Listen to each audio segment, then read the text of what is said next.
Fils de Dieu a la vie éternelle. Celui qui ne croit pas en lui n'a pas la vie, mais la colère de Dieu demeure sur lui.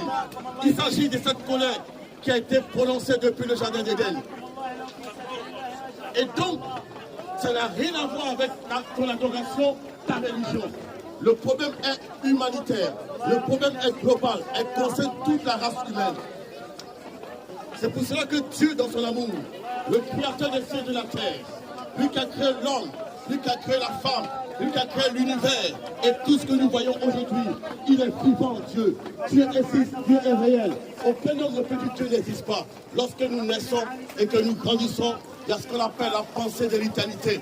Tu t'es déjà posé la question, lorsque tu es sur la terre, d'où je viens? Pourquoi je suis sur cette terre? Où est-ce que j'irai après cette vie? Oui, tout être humain se pose la question. Où est-ce que j'irai après ma mort?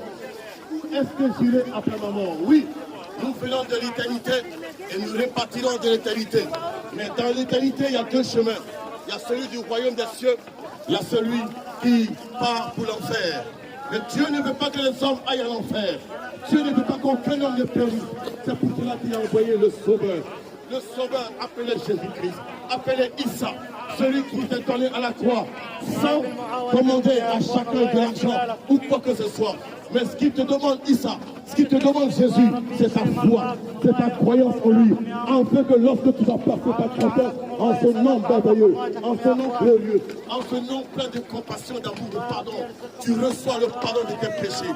Quels que soient les péchés que tu as commis, quel que soit le mal que tu as commis, quels que soient les crimes que tu as commis, si tu crois aujourd'hui au Seigneur, tes péchés te seront pardonnés. Alors son sang qui a coulé à la croix va laver ta vie de tous tes péchés.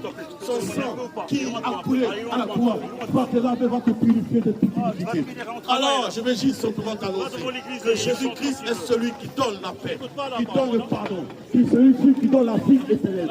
Si tu ouvres ton cœur au Seigneur Jésus, si tu lui donnes ton cœur, tu seras pardonné de tous tes péchés et tu recevras la vie éternelle. Je te dis aujourd'hui, certainement mes parents t'irritent, mes parents t'énervent, mais c'est la vérité. Écoute-moi, l'histoire de cette terre a été contée à partir de la naissance d'un homme appelé Jésus. Les dates et les années ont été comptées à partir de la naissance de Jésus-Christ. Il est le médiateur entre Dieu et les hommes. Jésus-Christ est le médiateur entre Dieu et les hommes. Il est le chemin, la vérité et la vie. Nul ne vient par Dieu sans passer par Jésus. Il est celui par lequel, si tu crois en lui, tu as le pardon de tes péchés. Si tu crois en Jésus, tu as le pardon de tes péchés. Si tu crois en Jésus, tu reçois la vie éternelle.